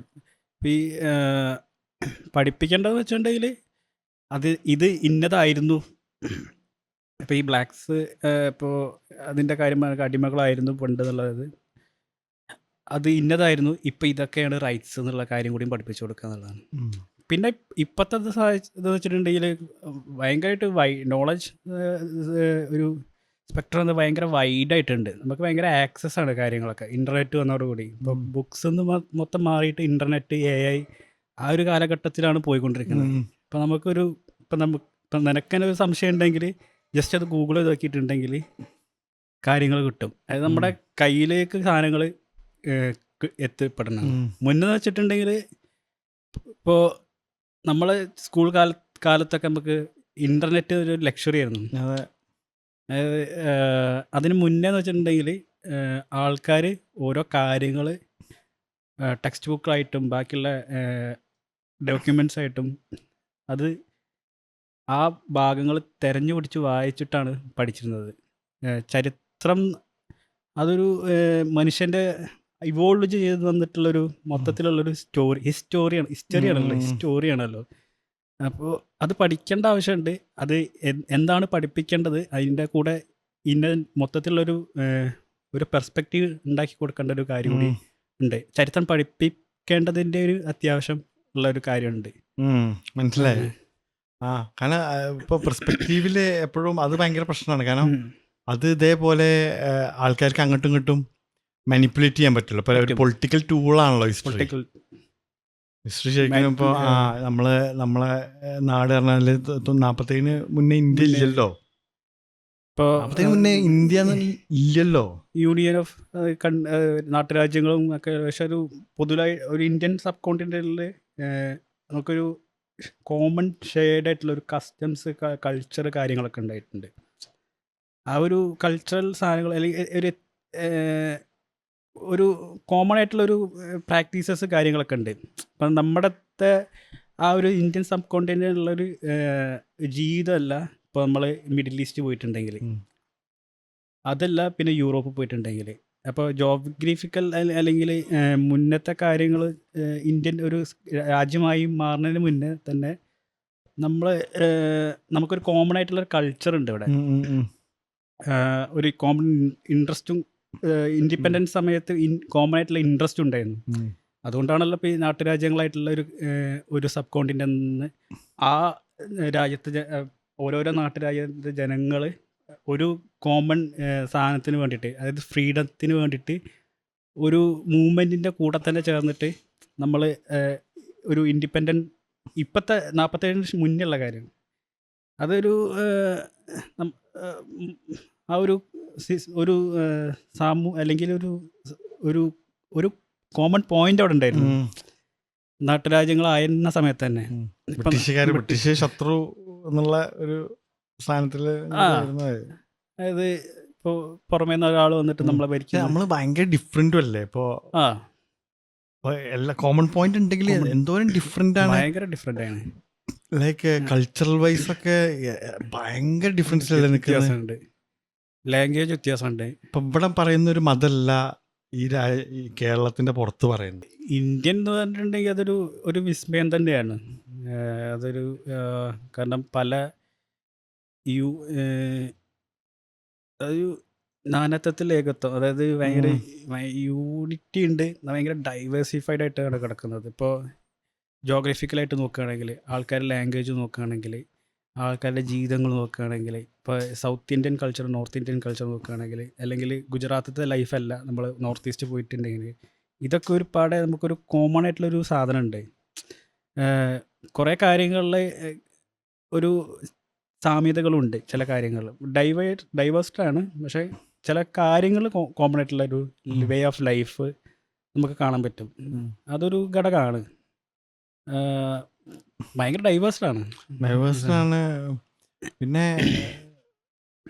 ശരിക്കും ആ ഒരു വ്യത്യാസങ്ങളെ ഇപ്പൊ നോർത്തിലൊക്കെ നമ്മളിപ്പോ ഇന്ത്യക്കാരനാണ് എന്നുള്ളത് എല്ലാ ഇന്ത്യക്കാരും വിചാരിക്കുകയാണെങ്കിലേ, നമ്മളെല്ലാവരും ഇന്ത്യക്കാരാണെന്ന് വിചാരിക്കുകയാണെങ്കിൽ നമുക്ക് മറ്റ് സ്റ്റേറ്റിലൊക്കെ പോകുമ്പോൾ സുഖമായിട്ട് നമുക്ക് പോയി വരാം. നമ്മൾ ഈ എന്താണ് ലോ ആൻഡ് ഓർഡറിന്റെ ഭാഗത്തൊക്കെ വരുമ്പോഴാണ്, അപ്പോൾ പോലീസൊക്കെ പിടിക്കുമ്പോഴൊക്കെയാണ് നമ്മൾ വേറെ നാട്ടുകാരനാന്നൊക്കെ തോന്നുന്നത്. ഇപ്പൊ തമിഴ്നാട് പോലീസ് മലയാളികളെ പൊക്കുമ്പോൾ, അല്ലെങ്കിൽ മലയാളി പോലീസ് അപ്പം നമുക്ക് തോന്നുന്നത് നമ്മൾ ഇന്ത്യക്കാരല്ലേ എന്ന് തോന്നുന്ന ഒരു സാധനമുണ്ട്. അതായത് ശരിക്കും വേറെ ഇപ്പൊ ക്രിക്കറ്റ് കളിക്കുമ്പോഴുള്ള അല്ലെങ്കിൽ യുദ്ധം വരുമ്പോഴുള്ള ആ ഒരു ഇന്ത്യ എന്ന് പറഞ്ഞിട്ടുള്ള ആ ഒരു സാധനത്തിൽ, അല്ലെങ്കിൽ തന്നെ നമ്മൾ ശരിക്കും വേറെ ആൾക്കാരെ മാതിരിയാണല്ലോ അധികം നിൽക്കില്ല, തമിഴന്മാര് മലയാളികൾ പറഞ്ഞിട്ട്. അതിപ്പോൾ നമ്മൾ ഈ കേരളത്തിൽ നമ്മുടെ മലപ്പുറത്ത് തന്നെ പോയിട്ടുണ്ടെങ്കിൽ, മലപ്പുറത്ത് മാത്രമല്ല കേരളത്തിൻ്റെ ഉള്ളിൽ തന്നെ പോയിട്ടുണ്ടെങ്കിൽ, നമ്മൾ മലയാളീസാണല്ലോ മൊത്തത്തിൽ. അപ്പം നമ്മൾ തെക്കൻ ജില്ലകളിൽ പോയിട്ടുണ്ടെങ്കിൽ നമുക്കൊരു വേറൊരു അനുഭവമാണ്. അതായത് നേരത്തെ പറഞ്ഞത് കൾച്ചറലി ഡിഫറെൻറ്റുമാണ്, സിമിലർ ഇതുമാണ്. ഇവിടെ ഭയങ്കര ഡൈവേഴ്സ്ഡ് ആയിട്ടുള്ള കാര്യങ്ങളുമുണ്ട്, പക്ഷേ അതിന് സാമ്യതയുള്ള കാര്യങ്ങളുണ്ട്. നമുക്ക് വേറൊരു ഫീലാണ് കിട്ടുക. ഭാഷ അല്ലെങ്കിൽ നമ്മൾ പറയുന്ന മൊഴി വളരെ ഡിഫറെൻ്റാണ്. നമ്മൾ ഈ മലബാർ സൈഡിലോട്ട് വന്നിട്ടുണ്ടെങ്കിൽ, നമ്മുടെ ഒരു മലബാർ സൈഡിൽ തന്നെ തെക്കൻ മലബാറും നോർത്ത് മലബാറും, ഇപ്പം കണ്ണൂരും മലപ്പുറം ലാംഗ്വേജ് ഭയങ്കര വ്യത്യാസം. അതായത് ലാംഗ്വേജ് അല്ല, കൾച്ചർ ഭയങ്കര വ്യത്യാസമാണ്. അതായത് അതൊക്കെയാണ് ഒരു അപ്പോൾ ഇത് സ്റ്റേറ്റുകളും കാര്യങ്ങളൊക്കെ ഇട്ടതൊരു ഒന്ന് ലാംഗ്വേജിൻ്റെ ബേസിലാണ് ഡിവൈഡ് ചെയ്തിട്ടുള്ളത്. അതൊരു ഇപ്പോൾ സ്റ്റേറ്റുകളും കാര്യങ്ങളും ഡിവൈഡ് ചെയ്യുന്ന വെച്ചാൽ അത് റൂൾ ചെയ്യാനുള്ളൊരു എളുപ്പത്തിന് വേണ്ടിയിട്ടാണ്. കോമൺ സാധനം, ഒരു കോർത്തിണക്കുന്ന സാധനം ലാംഗ്വേജ് കാര്യങ്ങളാണ്. തമിഴ്നാട് പോയിട്ടുണ്ടെങ്കിൽ നമുക്ക് ഇന്ത്യ എന്നുള്ളൊരു സാധനം ഉണ്ടെങ്കിൽ പോലും നമുക്ക് വ്യത്യാസമുണ്ട്, പക്ഷേ അവിടെ കോമൺ ആയിട്ടുള്ളത് നമുക്ക് നമ്മൾ ഇന്ത്യയിലാണ് നിൽക്കുന്നത്. അത് നമുക്ക് സഞ്ചാര സ്വാതന്ത്ര്യങ്ങളുണ്ട്, നമുക്ക് കിട്ടുന്ന അവകാശങ്ങൾ. ഇപ്പം നമുക്ക് പോലീസ് പിടിച്ചു എന്ന് വെച്ചാലും ആ കോൺസ്റ്റിറ്റ്യൂഷൻ തരുന്ന അവകാശങ്ങൾ ഒന്നാണ്. അതാണ് ഒരു കോമൺ ആയിട്ടുള്ളത്. നമുക്ക് നമ്മുടെ പല സ്ഥലത്ത് പോയിട്ട് ഒരു വ്യത്യാസങ്ങളും ഇതായിട്ടുണ്ടെങ്കിലും കോമൺ ആയിട്ടുള്ള സാധനങ്ങൾ അവിടെ നമുക്ക് പ്രൊവൈഡ് ചെയ്യുന്നുണ്ട്. ഇതാണ് ഇത്, അതായത് കോൺസ്റ്റിറ്റ്യൂഷൻ്റെ മുന്നിൽ എല്ലാവരും തുല്യരാണ്. അവൾക്ക് കോടതിന്റെ അവൾക്ക് എത്തുകയാണെങ്കിൽ അവിടെ അതുണ്ട്, പക്ഷേ അവകാശങ്ങൾ എല്ലാവർക്കും അറിയാം. അപ്പോൾ ഇപ്പോൾ നമ്മൾ വേറെ സ്ഥലത്ത് പോയിട്ടുണ്ടെങ്കിൽ ഒരു പരിധി കഴിഞ്ഞിട്ട് ഒരാളും നമ്മുടെ അടുത്ത് ക്വസ്റ്റ്യൻ ചെയ്യാൻ വരില്ല. കാരണം എവിടെയൊക്കെ ഒരു അവബോധ മനസ്സിൽ ഈ സാധനങ്ങളുണ്ട്. കാരണം എന്തെങ്കിലും ഒരു ഇപ്പോൾ പോലീസ് പിടിച്ച് ഇഷ്യൂ ആണെങ്കിൽ ഇനിയിപ്പോൾ അടുത്ത ചെല്ലുന്നത് പോലീസ് സ്റ്റേഷനിൽ അല്ലെങ്കിൽ കോടതിയിലോട്ട്. കോടതി ചെന്ന എന്താ അവസ്ഥ? നമുക്ക് എല്ലാ റൂൾസ് റെഗുലേഷൻസൊക്കെ സെയിം ആണ്. അതായത് കോൺസ്റ്റിറ്റ്യൂഷൻ മുന്നോട്ട് വെക്കുന്ന കാര്യങ്ങളൊക്കെ ഇതിപ്പോൾ നമ്മൾ മലയാളി ആയാലും തമിഴനായാലും ആരായാലും ഇപ്പോൾ ആ ഒരു അവകാശം നമ്മുടെ എല്ലാവർക്കും തുല്യ രീതിയിലാണ് കിട്ടുന്നത്. അങ്ങനത്തെ കോമൺ ആയിട്ടുള്ള കാര്യങ്ങൾ മനസ്സിലായി സിസ്റ്റത്തിലേക്ക് എത്തുമ്പോ ഒക്കെയാണ്. ഓക്കെയാണ്. നമ്മൾ തന്നെ സിസ്റ്റത്തിൽ തന്നെയാണ് നമ്മൾ തന്നെയാണ് സിസ്റ്റം. പക്ഷെ കേരളത്തിലുള്ള പോലെ പുറത്ത് അത്രയ്ക്ക് അങ്ങോട്ട് ഇല്ലാത്ത. ഇപ്പൊ നമ്മളിപ്പോ ഈ കേരളത്തിനെ നമുക്ക് എടുത്തിട്ട് ഇന്ത്യയുടെ ഒരു സത്ത് കേരളാണെന്ന് പറയാൻ പറ്റില്ലല്ലോ. ഇല്ലല്ല. കാരണം ഇന്ത്യയുടെ ഒരു ഇപ്പോൾ ബാക്കിയുള്ള മീൻസ് അത്ര വ്യത്യാസത്തിലാണല്ലോ ഇവിടുത്തെ way of life comparatively other സ്റ്റേറ്റായിട്ട് നിൽക്കുമ്പോൾ അങ്ങനെ തന്നെ അല്ലേ അങ്ങനെ തോന്നിയിട്ടുള്ള. ഇപ്പം നമ്മൾ ഇപ്പോൾ ഈ സൗദിയിൽ കുറേ കാലം ഉണ്ടായിരുന്നല്ലോ. അപ്പം അവിടെ പോയപ്പോൾ അവിടുത്തെ അനുഭവങ്ങൾ എങ്ങനെയായിരുന്നു? അതായത് അവിടെ വേ ഓഫ് അവിടുത്തെ സിറ്റിസൺസ് നമ്മുടെ അടുത്ത് എങ്ങനെയായിരുന്നു? മനസ്സിലായി. അതും അവർ നമ്മളെ കോമൺ ആയിട്ട് നീ മലയാളിയാണ് തമിഴനാണ് പറഞ്ഞിട്ടല്ല, നമ്മൾ ഇന്ത്യക്കാരാണ്. പിന്നെയാണ് നമ്മൾ മലബാറീസ് അല്ലെങ്കിൽ അല്ല മലയാളികൾക്ക് വേറെ ഇതുണ്ട്, മിഡിൽ ഈസ്റ്റിലുണ്ട്. കാരണം ഇന്ത്യയാണോ മലയാളിയാണോ, കാരണം നോർത്തും സൗത്തും വ്യത്യാസമുണ്ട്. അത് നമ്മൾ നോർത്ത് ഇന്ത്യക്കാരോട് നമ്മൾ പെരുമാറുമ്പോൾ നമുക്ക് മനസ്സിലാവും. അത് കൾച്ചറലി വ്യത്യാസമുണ്ട്. അപ്പം അങ്ങനെ ഒരു വ്യത്യാസങ്ങളും കാര്യങ്ങളും അതിൻ്റെ സമയം. നമ്മളെ ജിയോഗ്രഫി ശരിക്കും ഭയങ്കര മാറ്റർ ആയിരിക്കും അല്ലേ? നമ്മളെ കേരള നമ്മൾ നിൽക്കുന്ന സ്ഥലം ജോഗ്രഫി ഭയങ്കര മാറ്റർ ആണല്ലോ എല്ലാത്തിലും. ഇതില് ശരിക്കും പറഞ്ഞാല് ഭയങ്കര മാറ്റർ. നമുക്ക് അത്ര അധിനിവേശം ഒന്നും വന്നിട്ടില്ല. ആ ഡെക്കാൻ പ്ലാറ്റ്യൂ ഇല്ലേ, അത് ഇങ്ങനെ ഇപ്പോഴത്താണ് ഇങ്ങനെ ഇമാജിൻ ചെയ്യുന്നത്. ഡെക്കാൻ പ്ലാറ്റ്യൂ അവിടെ കുറച്ച് ഉയർന്ന സ്ഥലമാണല്ലേ. അതായത് ഇന്ത്യയിൽ കുറച്ചിങ്ങനെ ഇന്ത്യൻ്റെ അവിടെ ഇങ്ങനെ കുറച്ച് ഉയർന്നിട്ടാണ് നിൽക്കുന്നത്. അതാണ് മറ്റൊരു സൈന്യം ഇങ്ങോട്ട് ഇറക്കാൻ പറ്റാത്തത്. ഇപ്പോൾ മുഗളന്മാരൊക്കെ വന്നിട്ടും അവരുടെ ഇപ്പോൾ ഔറംഗസീബിന്റെ ടൈമിലാണല്ലോ ഏറ്റവും വലിയ സാമ്രാജ്യം കിടക്കുന്നത്. അന്ന് വരെ കേരളത്തിന്റെ അവിടേക്ക് ഇല്ലല്ലോ. കേരളം ഡെക്കാനിന് ഇതൊക്കെ കൊടുക്കുന്നുണ്ട്, കപ്പൊക്കെ കൊടുക്കുന്നുണ്ട്. ഹൈദരാബാദിന് കപ്പം കൊടുത്തിരുന്ന കേട്ട്. പക്ഷേ കേരളത്തിലേക്ക് ഇങ്ങോട്ട് അധിനിവേശം ടിപ്പു സൈഡ് കൂടി ചെയ്തിട്ടുണ്ട്. പക്ഷെ ആ ജിയോഗ്രഫി മനസ്സിലാക്കുമ്പോഴേ അത് കേരളത്തിന്റെ ഒരു കിഴക്കൻ ഭാഗങ്ങളിൽ മൊത്തം വെസ്റ്റേൺ ഗട്ട്സ് ആണ്. അത് പാലക്കാടിലൊരു ഇതുണ്ട്, വിടവുണ്ട്, പാസ് മാത്രമേ ഉള്ളൂ. അതുകൂടെയാണ് ടിപ്പു സുൽത്താന്റെ പടയോട്ടം ഉണ്ടായിരുന്നത്. ആ ഒരു അതായത് ജോഗ്രഫി മാറ്ററാണ്. അത് കുറേ കാര്യങ്ങളിൽ നമ്മൾ ഒരു പ്രതിഫലിച്ചിട്ടുണ്ട് ഇൻ ടേംസ് ഓഫ് ഇത്. ഇപ്പോൾ ഈ അധിനിവേശത്തിൻ്റെ കാര്യത്തിലായാലും ബാക്കിയുള്ള കാര്യങ്ങളിലായാലും. ഇപ്പോൾ മുന്നത്തെ സമയത്ത്, അതായത് ഒരു 15-ാം നൂറ്റാണ്ടിലൊക്കെ പോയി ആ സമയത്ത് യൂറോപ്യൻസ് ഇന്ത്യയിലൊക്കെ വന്ന സമയത്ത് അവർക്ക് അധികം കോൺക്വർ ചെയ്യാൻ പറ്റിയിട്ടില്ല. അതായത് വന്നത് ആദ്യം പോർച്ചുഗീസ്, അവരാ മൊത്തത്തിൽ കോൺക്വർ ചെയ്തിട്ടില്ല. ചിലത് നാട്ടുരാജ്യങ്ങളായിട്ട് കോംപ്രമൈസിൽ പോവുകയും ചിലത് അവർ മൊത്തത്തിൽ പിടിച്ചെടുക്കുന്ന ഒരു ഇതുണ്ടായിരുന്നു.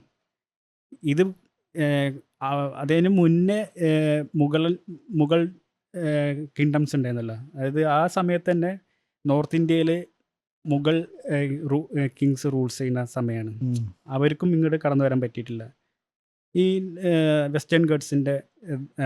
അതുകൊണ്ട് തന്നെയാണ്, അതായത് പ്രകൃതിൻ്റെ ഒരു മതിൽ പോലെ തന്നെ ഉള്ളതുകൊണ്ട് അവർക്ക് കോൺക്വർ ചെയ്യാൻ പറ്റാത്തൊരവസ്ഥ ഉണ്ടായിരുന്നു. ഇപ്പം നമ്മൾ നേരത്തെ അലക്സാണ്ടറിൻ്റെ കഥ പറഞ്ഞവർക്ക്, അലക്സാണ്ടറിനെ വന്ന് ഇന്ത്യൻ സബ് കോണ്ടിനെന്റിൽ കടന്നു വെച്ചാൽ പാകിസ്ഥാൻ സിന്ധു നദി തീരം വരെ വന്നിട്ടുള്ളൂ.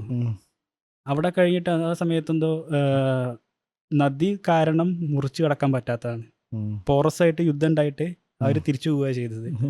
അതായത് ജോഗ്രഫിക്കൽ ലൊക്കേഷൻസ് രാജ്യങ്ങളുടെ അല്ലെങ്കിൽ ഓരോ ഏരിയൻ്റെ ഹിസ്റ്ററി എങ്ങനെയാണ് ഇൻഫ്ലുവൻസ് ചെയ്യുന്നതെന്നുള്ളതാണ്. ജോഗ്രഫിക്കൽ ലൊക്കേഷൻ മാറ്ററാണ്. അതിൽ നമ്മളെ ചരിത്രം അങ്ങനെ തന്നെ ആയിരിക്കും. അത് ഈ വേണ്ട ഇത് പറഞ്ഞില്ലേ ചേരാസിന്റെ ഒക്കെ ചരിത്രം. ഇപ്പൊ കേരളത്തിൽ എപ്പോഴും ഉണ്ടായിരുന്ന സംശയമാണ്. ഇപ്പൊ നമ്മൾക്ക് ആരപ്പം മറ്റേതൊക്കെ പറയണ്ടല്ലോ, നമ്മളെ ഒരു 1500-2000 വർഷം മുന്നേ കേരളത്തില് എങ്ങനെയായിരുന്നു ജീവിതം, നന്നങ്ങാടിയൊക്കെ ഉണ്ടല്ലോ അവിടെ. നന്നങ്ങാടി ഉണ്ട്, ആൾക്കാരെ പുറക്കല്ല്, ഒരു തൊട്ടിക്കല്ല്, കുടത്തിലൊക്കെ എന്താണ് ക്രിമേറ്റ് ചെയ്യാണ് ആൾക്കാർ ആ, ചെയ്യുന്നത്. ഒരു കുടം, അപ്പൊ കുടം. വലിയ കുടം ഉണ്ടാക്കണ്ട അതിന്. കുട ഉണ്ടാക്കണം, അതിനുള്ള ക്രാഫ്റ്റ് അവരെ കയ്യിലുണ്ടായിരുന്നല്ലോ ആ ആ സമയത്ത്. അതെ അതെ, അത്രയും വലിയ അവരത്രയും കുടം. അങ്ങനെ നിക്കല്ല, ആ, മൃഗത്തിനെ ഉണ്ടായിരുന്നു. പിടിച്ചിട്ടും ഇതിനെ പിടിച്ചിട്ടൊന്നും നിക്കല്ല, ഒരു വലിയ നന്നങ്ങാടികൾ ഉണ്ടാക്കുന്നില്ലേ. നന്നങ്ങാടികളൊക്കെ ഉണ്ടായ സമയത്ത് എനിക്ക് തോന്നുന്നത് അവര് കുറച്ചുകൂടി അഗ്രികൾച്ചറൽ ബേസ്ഡ് ഉം, ആയിട്ടുണ്ട്. ഉം, ഉം, ഉം. മറ്റേ ഹണ്ടിങ് ആൻഡ് ഗാദറിംഗ് ഒക്കെ കഴിഞ്ഞിട്ടാണല്ലോ അപ്പോൾ ഇത് അതെ. ഇപ്പം ഇത് കുട ഉണ്ടാക്കുക വെച്ചിട്ടുണ്ടെങ്കിൽ ഒന്നുകിൽ സ്റ്റോർ ചെയ്യാൻ, അല്ലെങ്കിൽ ഉം. ഇത് അങ്ങനത്തെ അതെ അതെ അതെ. പർപ്പസിനാണ് ഉണ്ടാക്കിയിരുന്നത്. ഇപ്പോൾ ചില സ്ഥലങ്ങൾക്ക് ക്ലേ പോട്ടുകൾ കിട്ടുന്നുണ്ട്. ഇതൊക്കെ ഒരു അഗ്രികൾച്ചറൽ ബേസ്ഡ് ആയിട്ടുള്ള സൊസൈറ്റി ആയിട്ട് മാറിയിട്ടുണ്ട് ആ സമയത്ത്. ഉം. അത് ഇൻഡസ്ട്രിയലൈസേഷൻ്റെ സമയത്തൊക്കെ ഉം. നമ്മളൊരു അഗ്രികൾച്ചറൽ ബേസ്ഡ് ആയിട്ടുള്ള സിവിലൈസേഷനാണ്. ഉം. ധാന്യങ്ങൾ ശേഖരിക്കാനുള്ള ഗ്രാനറീസ് ഉണ്ട്. ഉം. ഇവിടെ നന്നങ്ങാടി അതൊക്കെ കുറച്ച് ആ ഒരു ട്രാൻസിഷൻ പീരീഡിലാണെന്ന് എനിക്ക് തോന്നുന്നത്. ഉം. അഗ്രികൾച്ചർ ബേസ്ഡ് ആയിട്ടുള്ള സൊസൈറ്റി ആയിട്ടുണ്ട്. അതിനാണല്ലോ ആ ഹാൻഡിക്രാഫ്റ്റും കാര്യങ്ങളൊക്കെ, അതായത് ക്രാഫ്റ്റ് അവരുടെ കയ്യിലുണ്ട്. ആ, പോട്ട് സ്കില്ലല്ലേ, അമ്മാരി സ്കില്ലാണ്. സ്കില്ലാണ്. അത്രയും ഒരാളെ ഉൾക്കൊള്ളാൻ പറ്റുന്ന രീതിയിൽ, ക്രിമേറ്റ് ചെയ്യാൻ പറ്റുന്ന രീതി, അത്രയും വലിയ കുടങ്ങൾ അല്ലെങ്കിൽ അത്ര വലിയ സ്ട്രക്ചർ ഉണ്ടാക്കിയെങ്കിൽ അത്രയും നല്ല സ്കില്ല് വേണം. ആ. അപ്പോൾ പിന്നെ ഇവിടെ കേവ്സ് ഒക്കെ ഉണ്ടല്ലോ അല്ലേ, നമ്മളവിടെ പണ്ടത്തെ. ഇവിടെ വയനാടുണ്ട് കേവ്സ്, മറ്റേ ചിത്രങ്ങളൊക്കെ വരച്ചിട്ടുള്ള. ചിത്രങ്ങളൊക്കെ വരച്ചിട്ടുള്ള. അന്നേ ഉണ്ട്. അതൊക്കെ ആൻഷ്യൻ പീരീഡിലുള്ള ഹണ്ടിങ് ആൻഡ് ഗാദറിംഗ് ഉള്ള സമയത്താണ് തോന്നുന്നത്. ഇപ്പോഴും അതൊക്കെ നിലനിൽക്കുന്നുണ്ട്. ഇപ്പം നമ്മളെ ഇപ്പോഴത്തെ മറ്റേ തമിഴ്നാട് അവരുടെ ഒരു പടം ഇറങ്ങിയില്ല, മറ്റേ പൊന്നിയൻ സെൽവം. അവരുടെ വലിയ എംപറർ ആയിരുന്നല്ലോ. അവരുടെ ഹിസ്റ്ററി കിടക്കുന്ന അങ്ങോട്ട് ഇവിടെ വരെ പോവുണ്ട്. ഫിലിപ്പൈൻസ് അങ്ങോട്ട് പോയിക്കാണ്. ആ സൈഡിൽ കൂടി ഫുള്ള് ഭയങ്കര കിങ്സിനെ പറ്റി പറയുന്നുണ്ട് അതില്. എന്താ പറയാ, ചോളാസ് കോൺകർ ചെയ്തിട്ടുണ്ട്. അതായത് സൗത്ത് ഏഷ്യ, അതായത് ഇപ്പോൾ നമ്മുടെ ഇടക്കൻ പീഠഭൂമി, പിന്നെ കേരള, തമിഴ്നാട്, പിന്നെ അത് സൈഡിൽ കൂടി ഇങ്ങനെ പോയി ഒറീസ വരെ എത്തി. അവിടെ നിന്ന് പിന്നെ അവർ ഒരു വലിയ നേവി തന്നെ ഉണ്ടാക്കിയിട്ടുണ്ട്. ഈ രാജരാജ ചോള രണ്ടാമൻ ആ സമയത്തൊക്കെ അത് അവിടെ പോയിട്ട് തായ്ലൻഡ്, ഇന്തോനേഷ്യ, മ്യാൻമർ ആ സമയത്ത് അവർ സ്പ്രെഡ് ചെയ്തിട്ടുണ്ട് ആ ഏരിയ മൊത്തം. സാമന്ത രാജാക്കന്മാരായിട്ടും അല്ലെങ്കിൽ അവരുടെ ഒരു ചോള കിണ്ടത്തിൻ്റെ ഭാഗമായിട്ടും വന്നിട്ടുണ്ട്. ഇത് ആ കാലങ്ങൾ മാറിയ സമയത്ത് നേരത്തെ പറഞ്ഞ പോലെ ഈ പുതിയ പുതിയ ക്രാഫ്റ്റുകൾ ഉണ്ടാവുകയും ഇപ്പോൾ മനുഷ്യനിങ്ങനെ ഡെവലപ്പ് ചെയ്ത് വരികയാണല്ലോ. ഇപ്പോൾ ഹണ്ടിങ് ആൻഡ് ഗാദറിംഗ് മാറിയിട്ട് പോട്ട്സ് കാര്യങ്ങളൊക്കെ ഉണ്ടാക്കാൻ തുടങ്ങി. അത് കഴിഞ്ഞിട്ട് കോൺക്രീറ്റ് ചെയ്യാൻ തുടങ്ങിയപ്പോൾ അതിന് വേണ്ട കാര്യങ്ങൾ നോക്കി തുടങ്ങി. അതായത് ചരക്ക് കടത്താൻ വേണ്ടിയിട്ടും ട്രാൻസ്പോർട്ടിനും പിന്നെ മിലിറ്ററി പർപ്പസിനും ഒക്കെ ആയിരുന്നു. ഇപ്പം നമ്മുടെ നാട്ടിലിപ്പോൾ ഈ ചുരുളം വെള്ളം എന്നൊക്കെ നോക്കിയിട്ടുണ്ടെങ്കിൽ അത് ശരിക്കും മിലിറ്ററി പർപ്പസിനുള്ള അതായത് അവിടുത്തെ ചില വെള്ളങ്ങളുണ്ട്. അത് പ്യുവർ മിലിറ്ററി പർപ്പസിനുള്ള സ്പീഡിൽ പോകാൻ വേണ്ടിയിട്ട്. മനസ്സിലായി. കൂർത്താഗ്രഹവും സത്യം സ്പീഡ് പോയിട്ട് നമ്മൾ ഈ ചുണ്ടൻവെള്ളം അതിനായിട്ട് ഉപയോഗിച്ചിരുന്നത്. അങ്ങനത്തെ കഥ തന്നെ ആയിരിക്കില്ലേ. ഇടിച്ചിട്ട കൊറേ ആളുണ്ടല്ലോ ആളൊക്കെ. ഹിസ്റ്ററി പറയുന്നതാണല്ലോ. അപ്പം നമ്മൾ നേരത്തെ പറഞ്ഞവർക്ക് നമ്മൾ പഠിക്കുന്നതും എന്താണ് നമ്മൾ പഠിക്കേണ്ടതിൻ്റെ ആവശ്യം എന്താണെന്നുള്ളത്. ആവശ്യം ഇതാണ്, നമ്മൾ ഇവോൾവ് ചെയ്ത് വന്ന കാര്യങ്ങൾ മനസ്സിലാക്കാൻ വേണ്ടിയിട്ട്. പിന്നെ കുറേ കൂടി മോഡേൺ സൊസൈറ്റി ആയപ്പോൾ കുറേ സൊസൈറ്റീസ്, കമ്മ്യൂണിറ്റീസ് പിന്നോട്ട് പോയി. അതായത് കുറേ കാര്യങ്ങൾ കൊണ്ട് ആക്സസ് കിട്ടാത്തതുകൊണ്ട്, എഡ്യൂക്കേഷൻ ഇല്ലാത്തതുകൊണ്ട്, അതിൻ്റെ റൈറ്റ്സൊക്കെ മനസ്സിലാക്കാൻ വേണ്ടി നമുക്കൊരു ഹിസ്റ്ററി പഠിച്ചു വെക്കുന്നത് എപ്പോഴും അത്യാവശ്യമുള്ള കാര്യമാണ്. അതാണ് അതിൻ്റെ ഒരു അത്യാവശ്യം. അത് പൊളിറ്റിക്കൽ പവർ ടൂളായിട്ട് ആൾക്കാർ യൂസ് ചെയ്യുമ്പോഴാണ് അത് എന്ത് അതിലുള്ള- പഠിക്കണം എന്ത് പഠിക്കേണ്ടെന്ന് തീരുമാനിക്കുമ്പോഴാണ് ആൾക്കാർ അതിനെ ചേഞ്ച് ചെയ്യാൻ ചേഞ്ച് ചെയ്ത് നോക്കുകയെ. നോക്കുന്നുണ്ട്. കാരണം ഈ ചരിത്രം ഇപ്പോൾ രാജാക്കന്മാർ ചരിത്രമൊക്കെ അതൊക്കെ എഴുതപ്പെട്ടത് പറഞ്ഞാൽ രാജാവിനെ ടോപ്പാക്കിയിട്ടുള്ള ചരിത്രങ്ങൾ ഈ കാലം അധികം എഴുതിക്കുക. സാധാരണക്കാരൻ്റെ കഥകൾ പറഞ്ഞാൽ എന്നും എഴുതിയിട്ടില്ല. എഴുതിയിട്ടില്ല, രേഖപ്പെടുത്തി വെച്ചിട്ടില്ല. രേഖപ്പെടുത്തി വെച്ച് പിന്നെ ചില കഥകളായാലും കവിതകളായിട്ടും വാമൊഴികളായിട്ട് ഓറൽ ഹിസ്റ്ററീസ് ഉണ്ട് കുറേ. കുറെ മിത്സ് ഉണ്ട്. myths മിത്സ് ഉണ്ട്. ഒക്കെ പഴയ ഭയങ്കര കഥകളായിരിക്കും. കഥകളായിരിക്കും. അന്നിപ്പോ അത് ഭയങ്കര ടോപ്പ് കഥകാരം top line. അങ്ങനെയൊക്കെയാലോ. പിന്നെ അത് പറഞ്ഞു വന്ന് ജനറേഷൻസ് കൈമാറി വന്നപ്പോൾ കുറേ അവിടെ നിന്ന് ഇവിടെ നിന്നൊക്കെ ആഡ് ചെയ്ത് ഒരു അങ്ങനെയും പോസിബിലിറ്റി ഉണ്ടാവും. പിന്നെ ഈ ചേര കിങ്ഡം അല്ലേ, അപ്പൊ നമ്മളെ കേരളത്തിൽ നിന്നുണ്ടായ കിങ്ഡം ചേരല്ലേ, ചേരന്മാരല്ലേ? ചേരന്മാരാണോ? ചോള, ചേര, പാണ്ഡ്യന്മാർ. ഈ ചേരകൾ അവരുടെ അവരുടെ ശരിക്കും അങ്ങനത്തെ ഒരു പുണ്യ സ്ഥലവുമായിട്ട് ഒരു പടമൊക്കെ ഇറങ്ങിക്കണെങ്കിൽ നൈസ് ആയിരുന്നല്ലേ. എന്നാലോചിച്ചൊക്കെ അവരെ പറ്റി നമ്മൾ ശരിക്കും അവരെങ്ങനെ കിങ്ഡം ഫോം ചെയ്ത് എന്നുള്ള ഞാൻ പഠിച്ചിട്ടില്ല കേട്ടോ. ഹിസ്റ്ററി ചരിത്രം അത് ഇതുമായിട്ട് ബന്ധപ്പെട്ടതാണ്. കഥകളും ഹെവി വാറിയേഴ്സ് ഒക്കെ ഉണ്ടായിരുന്നു അവയില്. അതായത് ചേര, ചോള, പാണ്ഡ്യന്മാരുടെ ആ ഒരു ഹിസ്റ്ററി ഒരു ഏതാണ്ട് ഒരു സമയത്താണ്. അപ്പം നമ്മളത് ഇപ്പം ഈ പൊന്നിയിൻ സെൽവൻ മൂവി കുറച്ചുകൂടി വൈഡാക്കി നോക്കിയിട്ടുണ്ടെങ്കിൽ ഹിസ്റ്ററി അത് കുറച്ചുകൂടി ഫിലിമി ഇതായിട്ട് കണ്ടൻറ്റും ഉണ്ട്. പക്ഷെ അതിൻ്റെ ഒരു മറുവശത്ത് സമാന്തരമായിട്ട് ഈ ചേര കിങ്ഡംസ് കൂടി ഇവിടെ റൂൾ ചെയ്യുന്നുണ്ട്. അത് കാണിച്ചിട്ടില്ല എന്നുള്ളൂ. കാണിച്ചിട്ടുണ്ടോ എന്ന് എനിക്കറിയില്ല, കാണിച്ചിട്ടില്ല എന്ന്. പക്ഷെ ആ സമയം ഏതാണ്ട് ആ ഒരു സമാന്തര കാലഘട്ടങ്ങളിലാണ് ഈ അതായത് കിങ്ഡംസ് തമ്മിൽ അങ്ങോട്ടും ഇങ്ങോട്ടും ഫൈറ്റാണ്.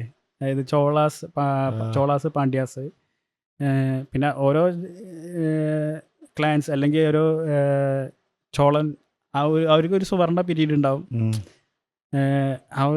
അവരുടെ കഥകളാണല്ലോ പിന്നെ എഴുതി വെക്കുന്നതൊക്കെ. ചേരന്മാർ ആ സമയത്താണ് കേരളത്തിൽ ഉണ്ടായിരുന്നത്. അത് ശരിക്കും അത് കുറച്ചും കൂടി അറിയണമെന്നുണ്ട് ചരിത്രത്തില്. കാരണം എന്താ വെച്ചാൽ അവിടെ എന്താണ് അറിഞ്ഞിരുന്നത് ആ ടൈമിലൊക്കെ.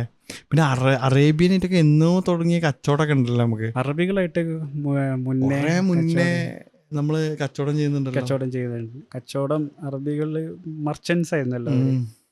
അപ്പോൾ യൂറോപ്യൻസിന് അറബികൾ വഴിയായിരുന്നു പല കാര്യങ്ങളും കിട്ടിയിരുന്നത്. ഇപ്പോൾ കുരുമുളക് അതാണല്ലോ ഇപ്പോൾ ചരിത്രം മാറ്റി വെച്ച ഒരു ബ്ലാക്ക് ഗോൾഡ്. അപ്പം അത് കിട്ടിയിരുന്നത് അറബ്സിൻ്റെ കയ്യിൽ നിന്നായിരുന്നു, യൂറോപ്യൻസിന്. അപ്പം അവർ ഒരു കാലഘട്ടത്തിൽ ആലോചിച്ചു എന്തുകൊണ്ട് നമുക്കത് ഡയറക്റ്റായിട്ട് പോയിട്ട് എടുത്തുകൂടാ, എന്തുകൊണ്ട് ഇവരെ ബൈപ്പാസ് ചെയ്തിട്ട് നമുക്ക് നേരിട്ട് പോയിട്ട് എടുക്കാം. അവിടെ നിന്നാണ് ലോകത്തിൻ്റെ ഒരു ചരിത്രം മാറുന്നത്. ആ ഒരു കാരണം കൊണ്ട് തന്നെ പല കോണ്ടിനെൻസും അത് കണ്ടെത്തിയിട്ടുണ്ട്. ഇപ്പോൾ കൊളംബസ് ശരിക്കും വന്നത് ഇന്ത്യയിലോട്ടാണ്, പക്ഷേ റൂട്ട് മാറിപ്പോയി നേരെ ചെന്നത് അമേരിക്കൻ നാടുകളാണ്. അവിടെ കണ്ട ആൾക്കാരാണ് ഇന്ത്യൻസ്. അത് എന്തോ ചരിത്രമായിട്ടുള്ള കാര്യമുണ്ട്. ഇപ്പൊ പറഞ്ഞില്ലേ, ചിലപ്പോ തെറ്റുണ്ടാവും. അതാ ശരിക്കും അങ്ങനെ തന്നെയാണോ? അവരെ അതായത് അവിടെ കണ്ട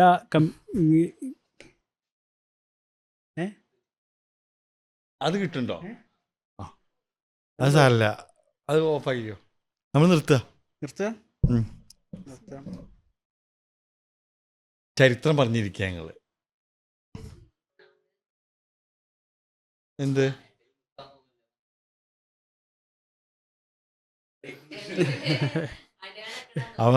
നമുക്ക് PhD വേണ്ട. എന്താ ഇനി പറയാനുള്ളത്? നമുക്ക് ഇനി ഇരിക്കാം. റാൻഡം റാൻഡല്ലേ കൂട്ടിലെ കോഴിയാണ്. ഒരു വൈദഹലിനോട്ട് വൈദഹലിനോട്ട്